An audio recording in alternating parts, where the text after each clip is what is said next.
Guys IPL 2025 eliminator Mumbai Indians versus Gujarat Titans. ఈ match లో గెలిచిన జట్టు పంజాబ్ కింగ్స్ తో క్వాలిఫైర్ 2 ఆడాలి. ఓడిన జట్టు నేరుగా ఇంటికి వెళ్తుంది. బోత్ టీమ్స్ కి ఇది ఎంతో క్రూషియల్ మ్యాచ్.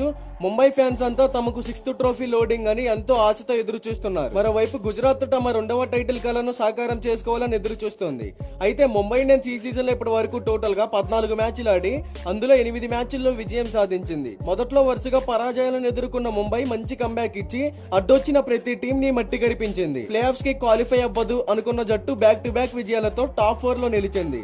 ఇక గుజరాత్ టైటన్స్ కూడా 14 మ్యాచ్లు ఆడి అందులో 9 విజయాలు సాధించింది. శుభ్మాన్ గిల్ కెప్టెన్సీలో అద్భుతమైన బ్యాటింగ్ అండ్ బౌలింగ్ లైనప్ తో బరిలోకి దిగిన ఈ జట్టు మంచి ఆట తీరునే కనబరిచింది. Top order batsmens super hitting తో మ్యాచెస్ ని అలవోకగా గెలిచారు. అయితే ఈ మ్యాచ్ మనకి మే 30వ తారీఖు సాయంత్రం 7:30 మహారాజా యాదవేంద్ర సింగ్ స్టేడియం ములాన్పూర్ లో జరగబోతుంది. ఈ పిచ్ అనేది సహజంగా బ్యాటింగ్ పిచ్చే, కానీ ఎస్టర్డే జరిగిన ఆర్సీబీ వర్సెస్ పంజాబ్ మ్యాచ్ చూసుకుంటే ఈ పిచ్ అనేది బౌలర్స్ కి అనుకూలంగా మారింది. ఫస్ట్ ఇన్నింగ్స్ లో బ్యాటర్స్ ఎంతోసేపు గ్రీజ్ లో నిల్చోలేకపోయారు, కానీ కొంతమంది ఇక్కడ బ్యాటింగ్ కోసం ఎదురు చూస్తారు. పెద్ద టార్గెట్ ని సెట్ చేసి డిఫెండ్ చేసుకుందామని. మరి ఈ మ్యాచ్ లో టాస్ గెలిచిన కెప్టెన్ ఎలాంటి డెసిషన్ తీసుకుంటాడో చూడాలి. నేనైతే పిచ్ కండిషన్స్ ని బాగా అర్థం చేసుకుని కెప్టెన్ బౌలింగ్ ఎంచుకుంటాడు అనుకుంటున్నా.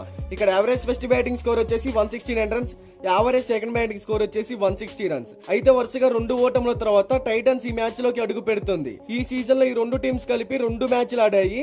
ఆ 2 మ్యాచెస్ లో కూడా గుజరాత్ టైటన్స్ విజయం సాధించింది. హెడ్ టు హెడ్ లో టోటల్ గా బోత్ టీమ్స్ కలిపి 7 మ్యాచెస్ ఆడితే గుజరాత్ టైటన్స్ 5 మ్యాచెస్ లో విజయం సాధిస్తే ముంబై ఇండియన్స్ కేవలం 2 మ్యాచెస్ లోనే విజయం సాధించింది.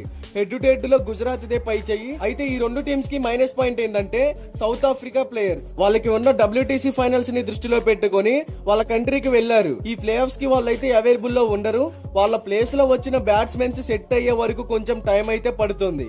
ఇక బోత్ టీమ్స్ కి సంబంధించిన ప్లేయింగ్ 11 గురించి మాట్లాడుకుంటే Gujarat Titans playing 11 Shubman Gill, Kushal Mendis, రోథర్ఫుర్డ్, Shahrukh Khan, Rahul Tewatia, Rashid Khan, Arshad Khan, గెరాల్ Coetzee, Sai Kishore, Mohammed Siraj, Prasidh Krishna, impact player గా Sai Sudarshan. Mumbai Indians playing 11 Johnny బ్రైస్ట్రో, Rohit Sharma, చరిత సలంక, Suryakumar Yadav, Tilak Varma, Hardik Pandya, Naman Dhir, Mitchell Santner, Deepak Chahar, Trent Boult, Jasprit Bumrah, impact player గా కరణ్ శర్మ. మరి ఈ 2 టీమ్స్ లో ఏ టీం గెలుస్తుంది, ఏ టీం క్వాలిఫైర్ 2 ఆడుతుంది అని మీరు అనుకుంటున్నారో కామెంట్ చేయండి.